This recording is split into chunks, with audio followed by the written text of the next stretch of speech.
The night had settled over Willow Creek like a heavy blanket, muffling sounds and leaving the world in soft darkness. Emma sat curled in the corner of her living room, a mug of tea warming her hands.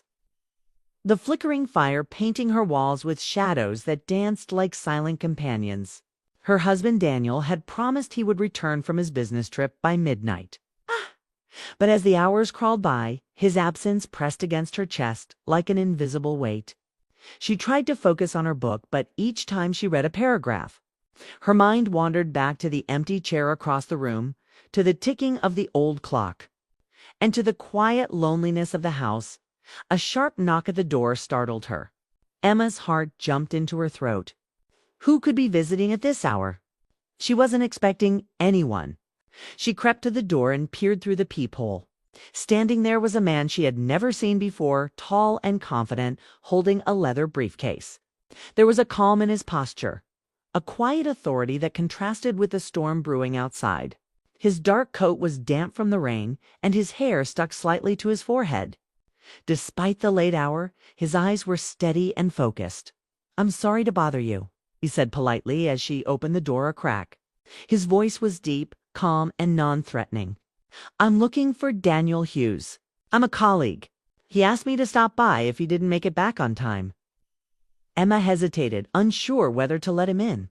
The warmth of the house behind her and the wind and rain outside made her pause. But something about his presence, his quiet professional demeanor, suggested safety rather than danger. She took a deep breath and stepped aside. "Please, come in," she said, her voice barely above a whisper. The man introduced himself as Michael. He was polite, measured, and careful not to overstep any boundaries. Yet there was an energy about him, a subtle magnetism that Emma couldn't quite place. They sat in the living room, and as the storm raged outside, the fire's glow reflected across the polished wood floors and their faces. At first, their conversation was ordinary. Work, the weather, small talk. But gradually, Emma noticed something unusual. Michael listened, truly listened. Not just hearing words, but paying attention to her pauses, her expressions. The small details she didn't even realize she was revealing. She found herself speaking more freely than she had in months. She talked about the pressures of her work, the strain of Daniel's long trips, and her quiet fears that sometimes seemed too heavy to carry alone. Michael responded with empathy and gentle understanding. He never pushed or pried, but his attentiveness made her feel seen in a way she hadn't in years. There was a certain warmth in the room that had nothing to do with the fire. Hours passed. The storm outside intensified, rain lashing against the windows and wind rattling the shutters. Emma felt a shiver run down her spine, and Michael noticed immediately. "You shouldn't be standing near the window during the storm," he said softly, guiding her gently to the couch. His hands brushed hers for the briefest moment, nothing intimate, yet enough to make her heart skip. For the first time in a long while, she felt both safe and strangely alive. His presence was comforting, protective, and aware, a stark contrast to the loneliness that had filled her evenings. Emma realized that while Daniel had been away, she had longed for this, someone to notice her, someone to care without asking anything in return. The warmth she felt was complicated, stirring emotions she hadn't anticipated. As midnight approached, the storm outside became relentless. Thunder rolled across the skies and the lights flickered. Emma's worry about Daniel's delay returned, sharp and insistent. Michael, however, remained calm. He moved to check the fuse box, then returned with a flashlight when the power went out completely. He reassured her, never once making her feel unsafe. Instead, his calm presence grounded her, and she found herself clinging, emotionally, to the sense of protection he provided. She glanced at him, noticing the way the firelight highlighted his features, sharp, composed, yet approachable. His dark eyes seemed to catch every flicker of her expression, every slight tremor of her hands. Emma felt a rush of emotions she couldn't name, a mixture of gratitude, relief, and something more profound she dared not analyze. For a moment, the world narrowed to just the two of them and the storm outside. And the usual distance she felt from other people disappeared. When the storm's intensity eased slightly, Michael looked toward the door, indicating that he should leave soon. "I should go," he said softly, the words heavy with unspoken understanding. Emma nodded, though a part of her didn't want him to leave. The connection had been quiet, subtle, yet powerful. He moved toward the door, rain dripping from his coat.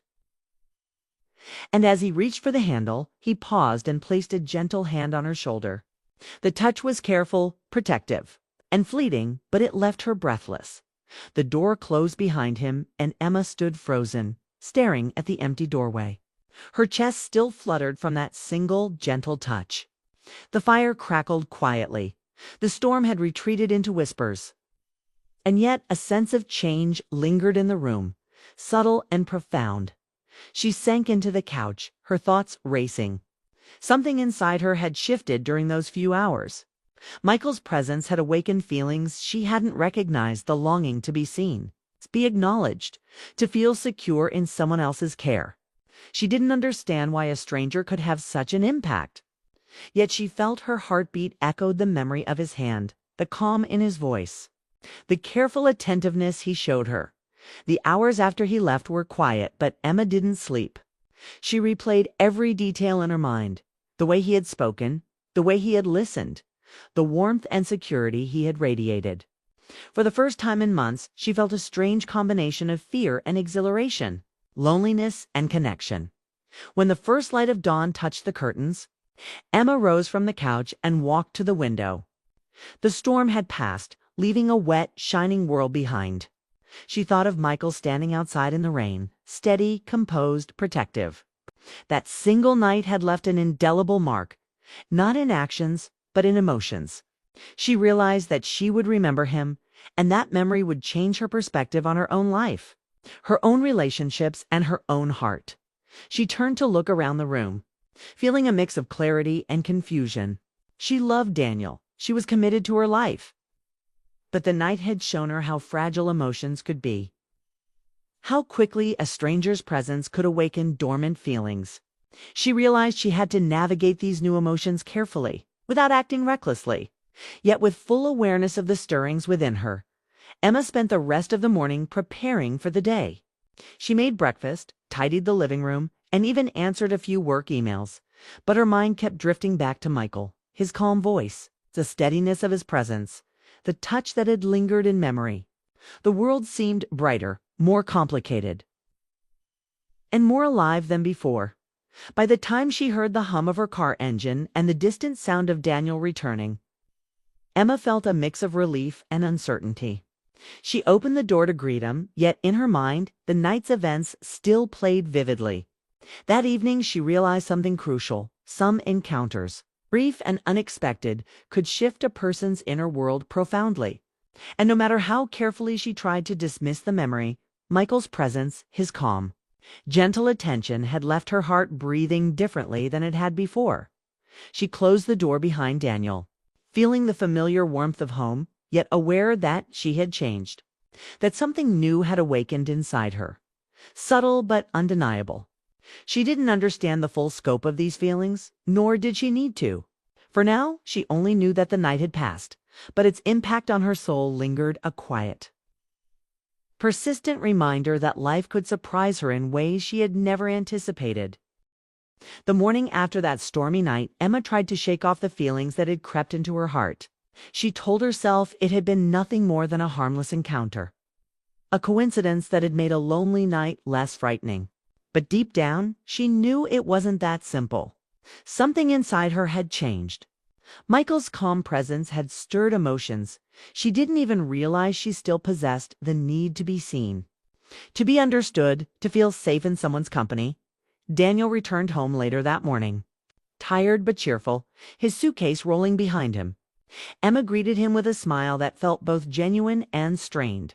He hugged her, spoke about his meetings, his deadlines, his exhaustion, but never once noticed the quiet in her eyes.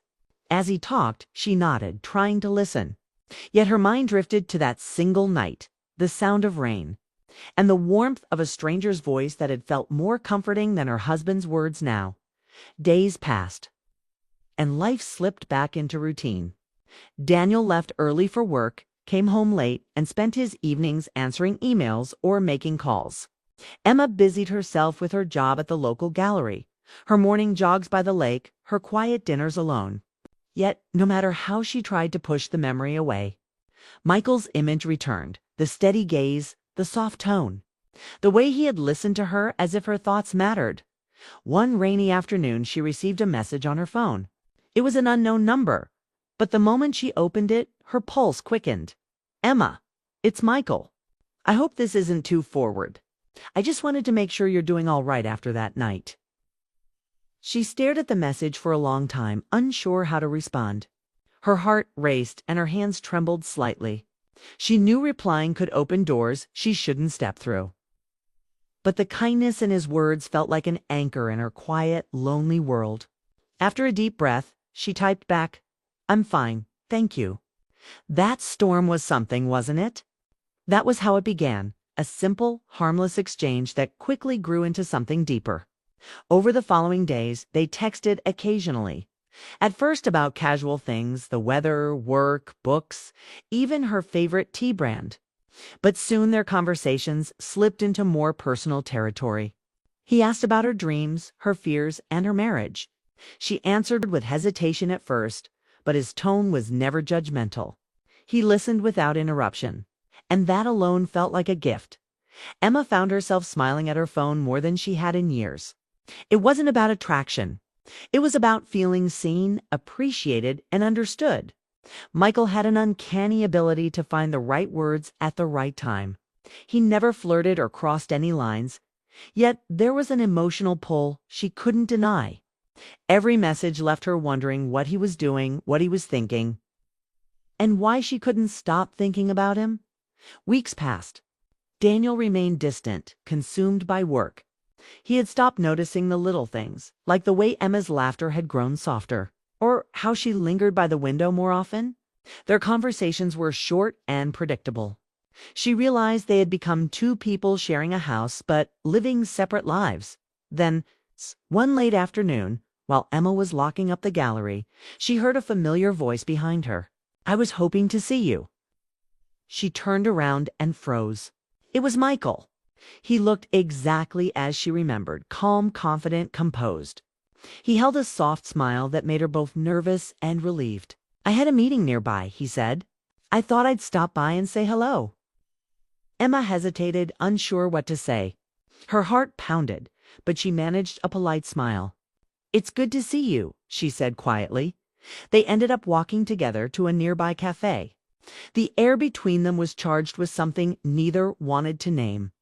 Over coffee, they spoke easily, their conversation flowing naturally as if they had known each other for years. Emma felt herself relax in his company. No pretending, no polite restraint, just honesty. He listened to her talk about her life, her loneliness, and her fears of growing invisible. Michael's eyes softened. "You're not invisible, Emma," he said quietly. "You just stopped being seen by the person who was supposed to look the closest." His words hit something deep inside her. She looked down, stirring her coffee to avoid his gaze. He hadn't said anything wrong, but his truth lingered like an echo. When they stepped outside, the wind brushed against her hair and she shivered slightly. Michael instinctively reached out, steadying her by the arm. It was such a small gesture, brief and respectful, yet it sent a jolt through her. That touch carried warmth, sincerity, and a kind of safety she hadn't felt in years. "Thank you," she whispered, her voice trembling slightly. They parted ways soon after, promising to stay in touch. But that night, as Emma lay in bed beside her sleeping husband, she couldn't silence her thoughts. Michael's words replayed in her mind, and she realized how true they were. She wasn't unhappy with Daniel out of anger. She was simply unseen. Her heart ached with a longing to feel something real again, something alive. The following week, Emma and Michael continued to meet occasionally. Coffee breaks, brief walks, moments that stretched into hours without either of them realizing. Each encounter deepened their bond. They spoke about everything except what was happening between them. There was no talk of love, no promise of more, but the silence between their words was filled with something unspoken, undeniable, One evening as they stood by the lake where Emma often jogged. The sun dipped below the horizon, painting the sky in shades of gold and crimson. Michael turned to her, his eyes searching hers. "You know, this isn't easy for me either," he said softly. Emma felt her throat tighten. "I know," she whispered. Neither moved closer. Yet the air between them was alive with tension, not the kind born from impulse, the kind rooted in deep emotion, respect, and confusion. They were both aware of the line they hadn't crossed, but also of the closeness that felt impossible to ignore. As the wind rippled across the water, Emma looked away, tears stinging her eyes. "I don't know how I got here," she said. "I never meant for any of this to happen." Michael's expression softened. "You don't have to explain. Sometimes people find each other for reasons they can't control. Maybe I was meant to remind you of something, to wake up something that life made you forget." She didn't answer. Her heart felt heavy, yet somehow lighter too. That night when she returned home, Daniel was sitting in the living room, still working on his laptop. He barely looked up as she entered. "You're home late," he muttered. "I stayed to finish some things," she said. Her voice steady, though her mind was a storm. Daniel nodded absently, returning to his screen. The distance between them was no longer invisible. It was tangible. Emma watched him for a moment, then quietly walked upstairs. When she reached her room, she stood before the mirror studying her reflection. She wasn't sure what she saw anymore. A wife, a woman, lost in confusion, or someone rediscovering parts of herself she had long forgotten.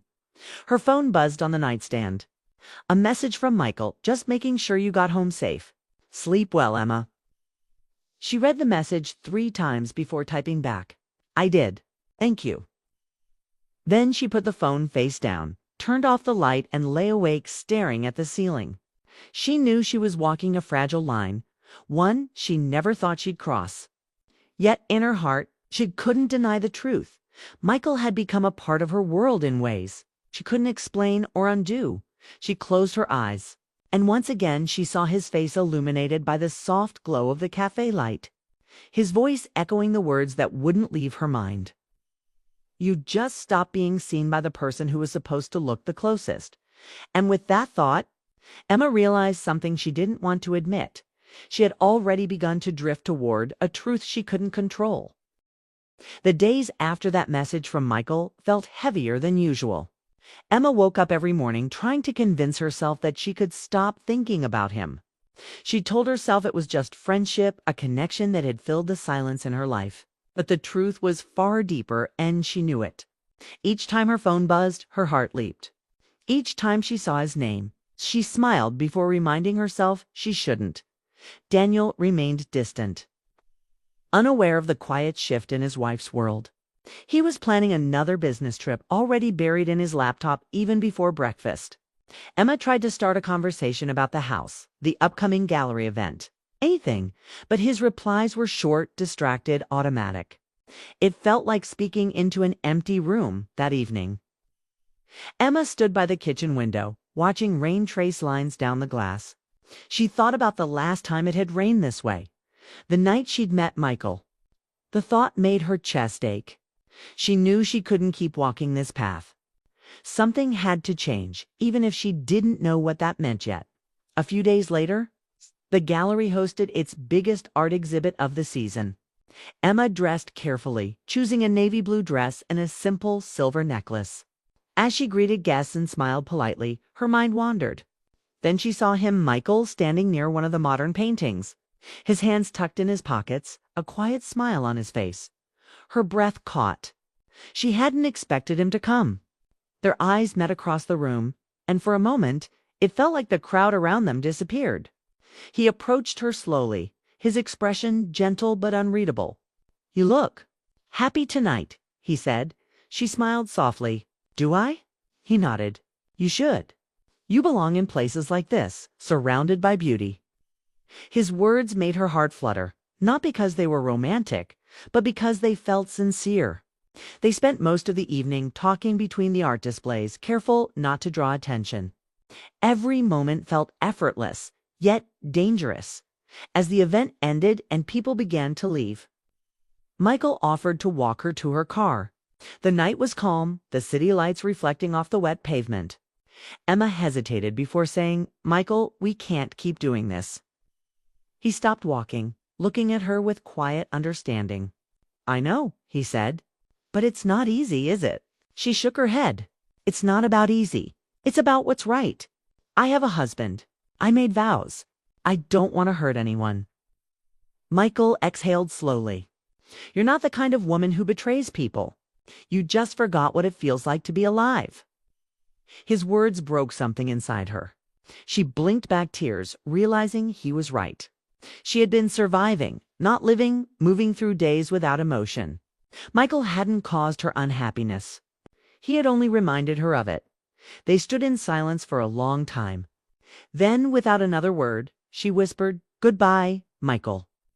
He nodded, his eyes filled with quiet pain. "Take care of yourself, Emma." When she drove home that night, tears rolled down her cheeks. Not because she had lost him, but because she had finally faced the truth. She loved a man she could never have. And she had to let him go before it destroyed what little remained of her marriage. The next morning, Daniel noticed her sitting by the window, staring at the garden. "You're quiet," he said. "I'm just tired," she replied. He looked at her for a moment longer than usual, as if seeing her for the first time in months. "You've seemed different lately," he said carefully. Emma met his eyes. "Maybe I have been.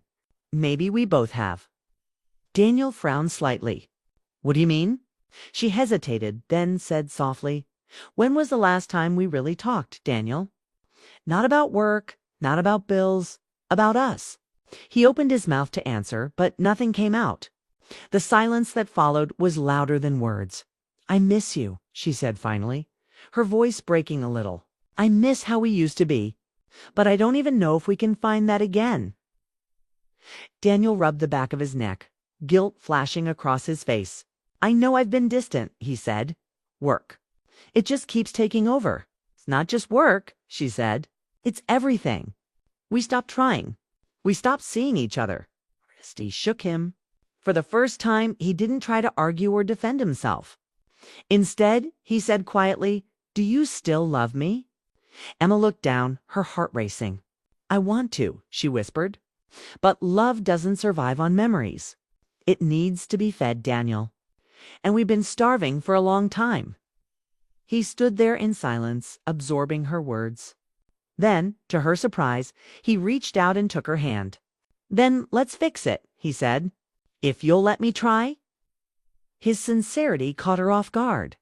It wasn't perfect, but it was real. For the first time in years, he wasn't distracted or distant. He looked at her, truly looked at her, and she saw the man she had once fallen in love with over the next few weeks. Daniel began making small changes. He started coming home earlier, cooking dinner with her, asking about her day. They took walks together again, sometimes in comfortable silence, sometimes in deep conversation. Slowly, a fragile warmth returned to their home. Emma, however, still carried the weight of her secret. She hadn't crossed a physical line with Michael, but emotionally. She had drifted farther than she ever thought she would.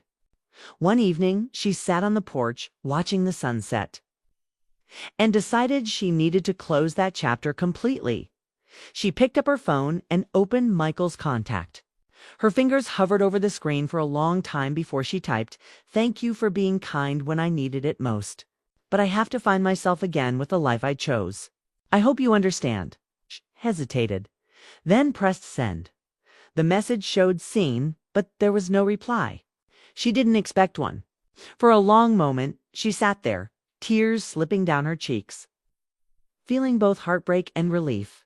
In the days that followed, Emma felt lighter. The ache was still there, but it no longer controlled her. She began painting again, something she hadn't done in years. Daniel noticed and smiled. "That's the Emma I remember," he said.